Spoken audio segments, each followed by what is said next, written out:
Mesdames et messieurs, de la presse, je tiens d'abord à exprimer ma profonde gratitude aux autorités de l'administration pénitentiaire, au directeur général, à l'ensemble du personnel. Votre engagement quotidien, malgré des conditions particulièrement difficiles, mérite d'être salué. Ce jour, j'ai effectué une visite guidée à la maison d'arrêt de Rebeuss. Monsieur le Président de la République, son Excellence Bassirou Diomaye Diakhar Faye et Monsieur le Premier ministre Ousmane Sonko suivent de très près la réalité préoccupante de la surpopulation carcérale dans cet établissement. Rebeuss, conçu pour accueillir au maximum 800 détenus, en héberge aujourd'hui plus de 3000, à peu près 3700 et quelques. Cette situation constitue une atteinte à la dignité humaine, un frein à l'efficacité de nos politiques pénales. Ce constat, je ne l'ai pas seulement vu de mes propres yeux aujourd'hui. Il a été régulièrement établi et documenté par plusieurs organes de contrôle de l'administration. L'Inspection générale de l'administration de la justice, l'autorité indépendante de contrôle des lieux de privation de liberté, ainsi que les institutions internationales, tous ont dénoncé cette surpopulation chronique et ses effets délétères. En ma qualité de ministre de la Justice, garde des Sceaux, je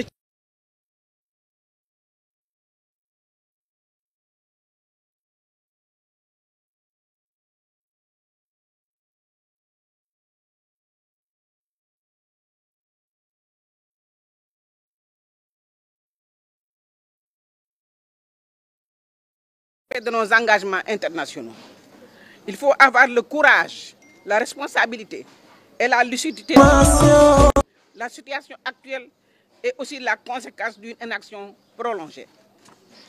Depuis l'indépendance de notre pays, aucune nouvelle prison n'a été construite,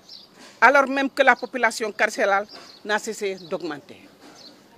L'ancien gouvernement avait pourtant prévu, dans le cadre du programme de modernisation des infrastructures judiciaires, la construction d'un établissement pénitentiaire d'une capacité de 2500 places.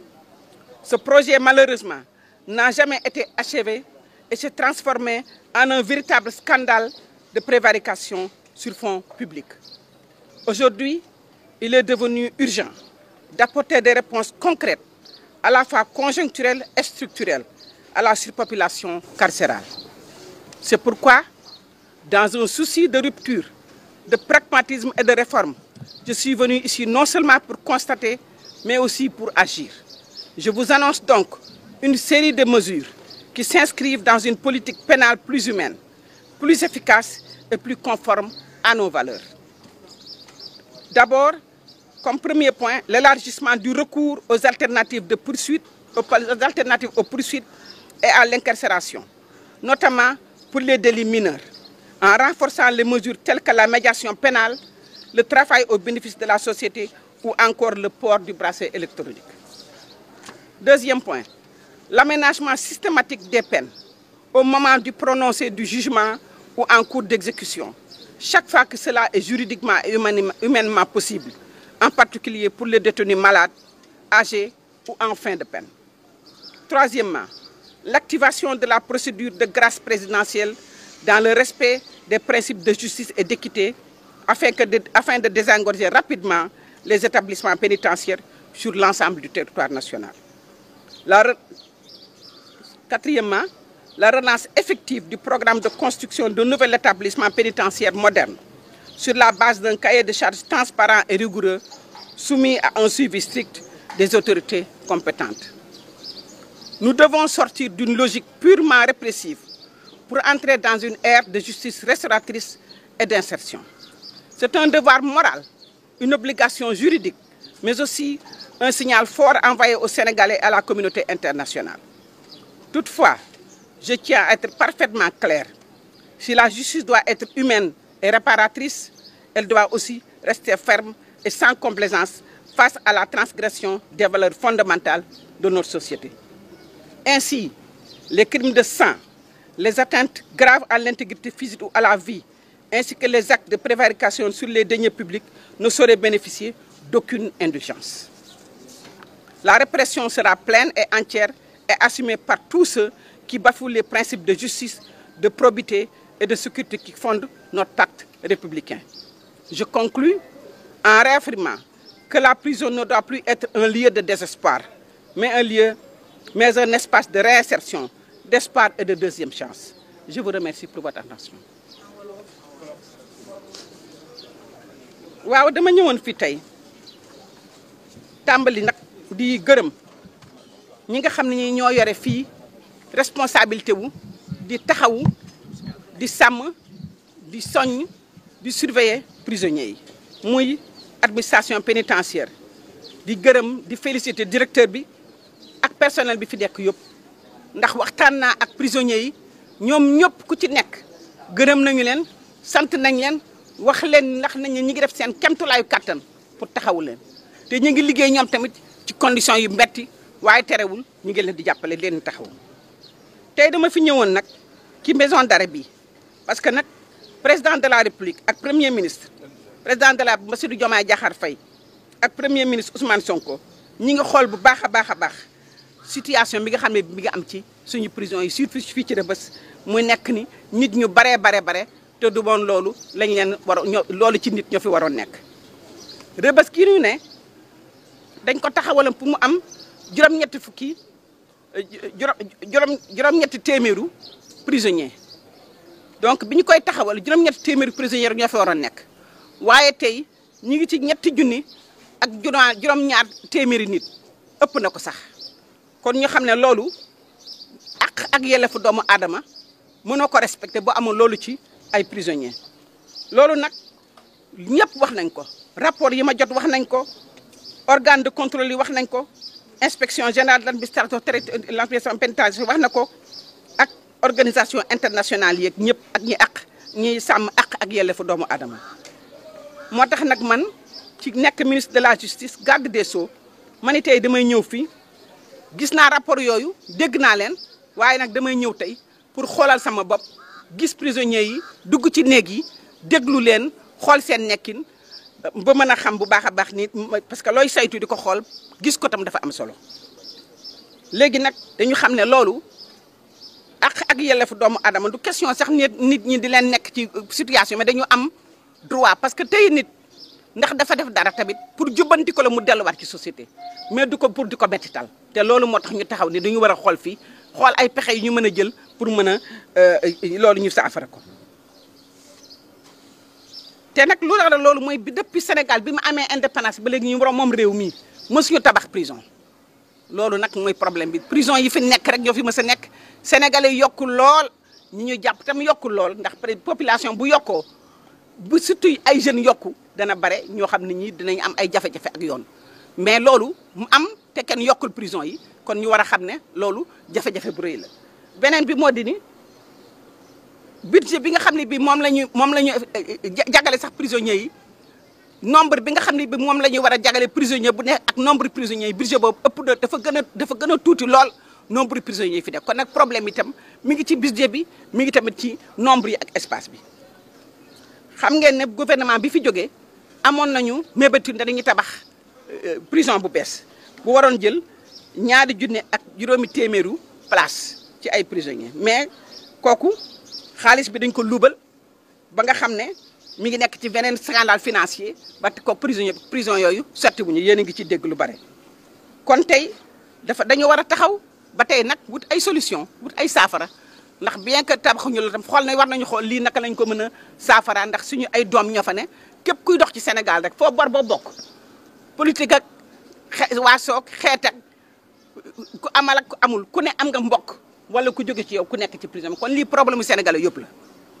moo tax nag ma ni tey dama am ay mesures yoo xam ne yi dama koy jël ñu mën ko taxawal pour mën a saafara lii benn bi mooy ñu taxaw ci ni nga xam ne ñi noonu la ñuy jàppee nit ñi jàpp bi dafa am ñoo xam ne ñi xëy na délit yi ñu def yi délit yu ndaw la au lieu ñu leen di jël di leen dañ mën nañu xoolaat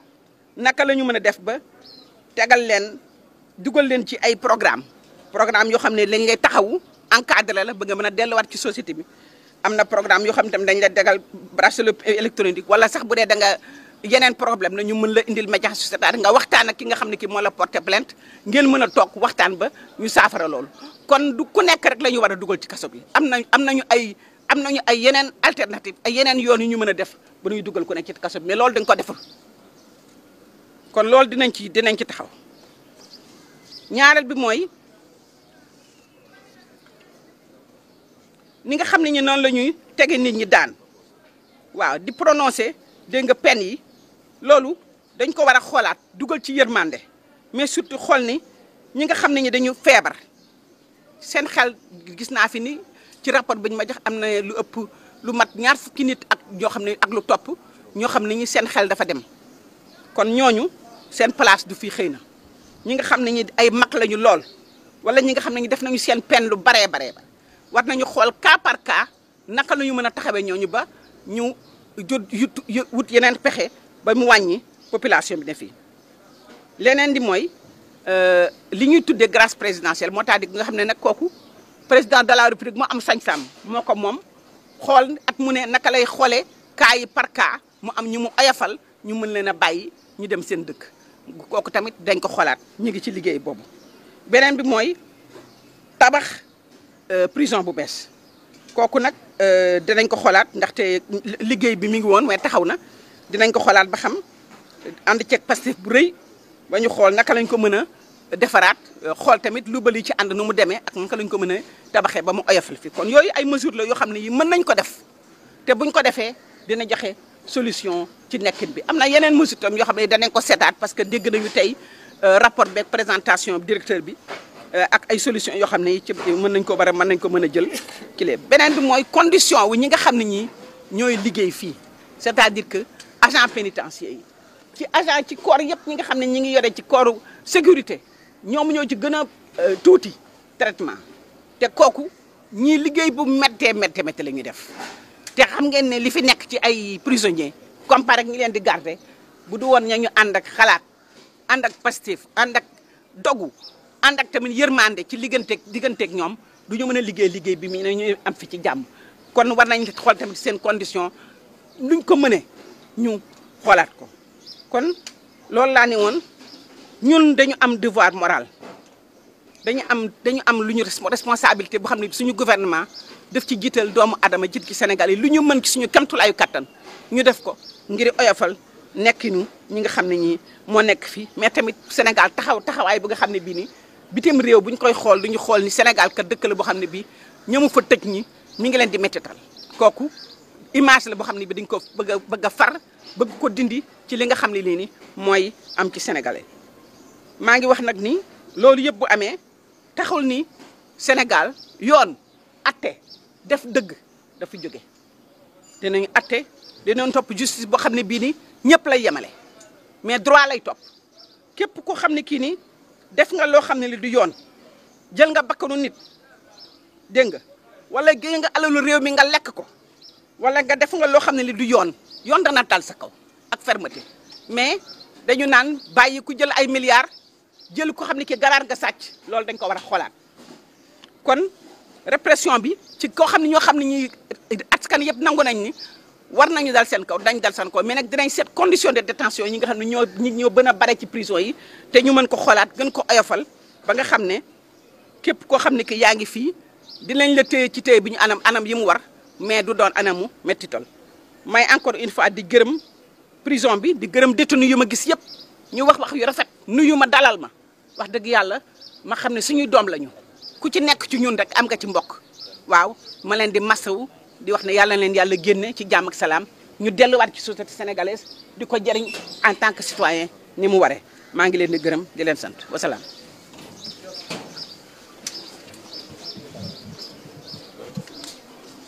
Wow.